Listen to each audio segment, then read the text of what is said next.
Hi ළමයි කොහොමද ඉතින් ඔයාලට? මං හිතනවා හොඳින් ඇති කියලා. අද මේ යන්නේ අපි දෙන්නගේ දුෂ්කරකාරීම ගමනක් වගේම මාර ලස්සන view එකක් තියෙන place එකක් බලන්න. මේ location එකට යන්නේ පාදුක්ක ඉංගිරිය පාරෙන් ගිහින් බෝපේ රාජසිංහ ස්කූල් එක ගාවින් වමට හැරිලා කිලෝමීටර් 8ක් වගේ යන්න ඕනේ. location එකටම වාහන වල නම් යන්න බෑ.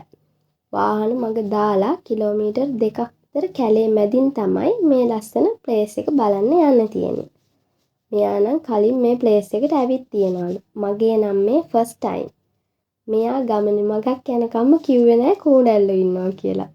මෙයා හොරෙන්ම කූඩැල්ල අයින් කර කර තමයි ඇවිත් තියෙන්නේ. මගේ ඇඟේ කූඩැල්ලෙක් ඉන්නවා දැක්කා විතරයි මට නම් ගමනත් එපා වෙලා ආයෙ ගෙදර යන්න ඕනි කියලා මං කෑ ගැහුවා. මෙයාත් කොච්චර කළත් හොඳක් නෑ කිය කෑ ගහ මාව එක්කගෙන ගියා. ප්ලේස් එක දැක්කම හිතුණා හැරිලා ගියා නම් මාර අපරාධයක් කියලා.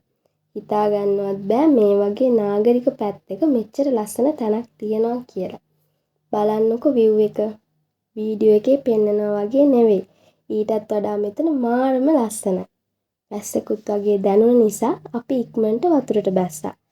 වතුරත් මාරම සීතලයි. හරියට නුවරඑළිය ගියා වගේ ෆීලිං එකක් ආවේ. අපි දෙන්න පොඩ්ඩක් සෙල්ලම් කර කර ඉඳලා බඩගිනි නිසා ඉක්මනට යන්න පිටත් වුණා. ඉස්සර නම් පොඩි පෙට්ටි කඩයක් තිබුණලු. දැන් නම් කන්නවත් ගන්න ළඟපාත කඩයක් නම් නැහැ. ඔන්න මගදී වැස්සකටත් අහු වුණා. අපි ඉතින් වැස්ස පායනකම් කඩේකට වෙලා කඩචෝරු කකා හිටියා. චූටි පොදක් එක්කම අපි එන ගමන් තම්බපු කජු තියනවා දැකලා කජුත් අරන් කකා බඩගින්නට කන්න ප්ලේස් එකක් හොයන් ආවා. නාල බඩගින්න හිටපු අපි දෙන්න හොඳට කාලා වැස්සට කලින් ඉක්මනට ගෙදර ආවා. මං ගියපු ප්ලේස් වලින් මට හිතට දැනුණම ප්ලේස් එකක් මේක.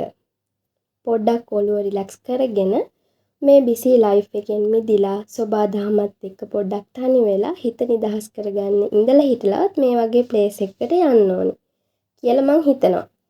ඔයාලා අපේ TikTok channel එකෙන් නම් ආවේ අනිවාර්යෙන් කමෙන්ට් එකක් දාන්න. එහෙනම් තවත් වීඩියෝ එකකින් ළඟදිම හම්බ වෙමු. බයි ළමයි.